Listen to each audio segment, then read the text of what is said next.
Shrimati J Prameela Devi.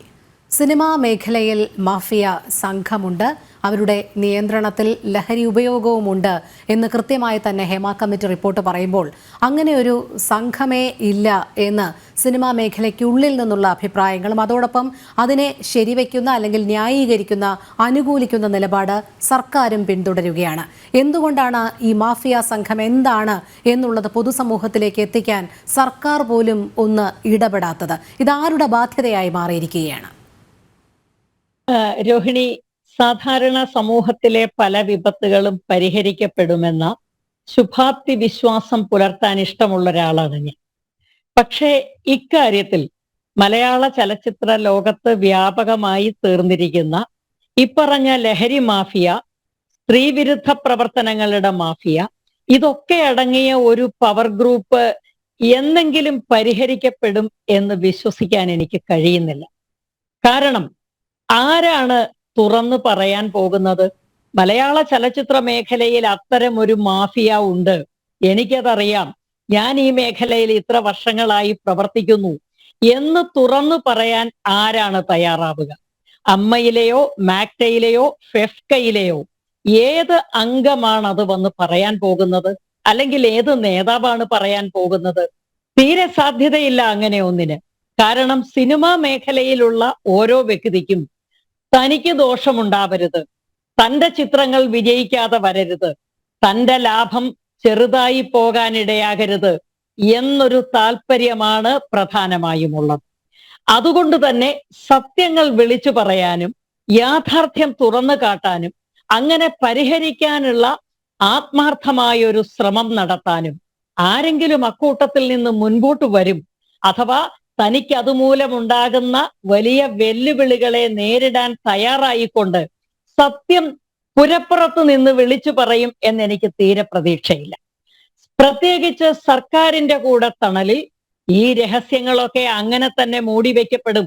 എനിക്ക് മുൻപ് സംസാരിച്ചവർ പറഞ്ഞതുപോലെ സാഹിത്യ സാംസ്കാരിക മേഖലകളിലൊക്കെ ഇടതുപക്ഷത്തോട് ചേർന്ന് നിന്നാൽ മാത്രമേ, ഇല്ലെങ്കിൽ ഭാരതീയതയുടെ പക്ഷത്തു നിന്ന് അകലം പാലിച്ചെങ്കിൽ മാത്രമേ നിങ്ങൾക്ക് പുരസ്കാരങ്ങളും അംഗീകാരങ്ങളും കിട്ടൂ. നിങ്ങളുടെ രചനകൾ പ്രസിദ്ധീകരിക്കാൻ ആളുകൾ തയ്യാറാവൂ. നിങ്ങളെ അവരുടെ ക്യാമ്പുകളിലും ഫെസ്റ്റിവലുകളിലും പങ്കെടുപ്പിക്കൂ എന്നതാണ് ദുരിതപൂർണമായ ഒരു യാഥാർത്ഥ്യം. സ്വാഭാവികമായും കലാകാരന്മാരും എഴുത്തുകാരന്മാരും ഒക്കെ അതുകൊണ്ട് തന്നെ ഇടതുപക്ഷത്തോട് ചേർന്ന് നിൽക്കുന്നു. അവർക്ക് കിട്ടുന്ന അത് കേവലം അപ്പക്കഷണത്തിന്റെ തരികളല്ല, വലിയ അപ്പങ്ങൾ തന്നെ കിട്ടുന്നുണ്ട്. പുരസ്കാരങ്ങളുടെ രൂപത്തിൽ, സ്ഥാനമാനങ്ങളുടെ രൂപത്തിൽ. ഇതൊക്കെ ലഭിക്കുന്നത് കൊണ്ട് അവർ ഇടതുപക്ഷത്തിനെ കൂടുതൽ കൂടുതൽ പ്രോത്സാഹിപ്പിക്കുന്നു. അങ്ങനെയാണ് ഇതൊരു വിഷ്യസ് സർക്കിൾ ആകുന്നത്. ഒരു വശത്ത് ലാഭത്തിന് വേണ്ടി അവർ ഇടതുപക്ഷത്തേക്ക് ചായുന്നു, മറുവശത്ത് ലാഭം കിട്ടുന്നത് മൂലം അവർ ഇടതുപക്ഷത്തെ പ്രോത്സാഹിപ്പിക്കുന്നു.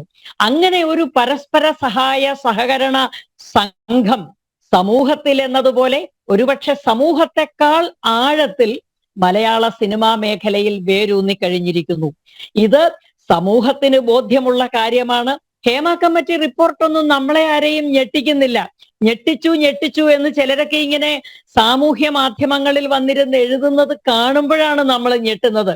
ഇതൊന്നും നമുക്ക് പുതിയ അറിവല്ല, നമ്മൾ പ്രതീക്ഷിച്ചത് തന്നെയാണ്. ഇതും ഇതിന്റെ അപ്പുറവും നമ്മൾ പ്രതീക്ഷിച്ചതാണ്. പക്ഷേ പൂച്ചയ്ക്കാരും മണി കെട്ടുമെന്നതാണ് ഇവിടുത്തെ പ്രശ്നം. ഇടതുപക്ഷ സർക്കാർ ഈ പറഞ്ഞ സംവിധായകനോ അദ്ദേഹത്തിന്റെ പത്നിക്കോ എതിരെ ഒരന്വേഷണമോ നടപടിയോ FIR ഇടാനോ പോലും തയ്യാറാവില്ല.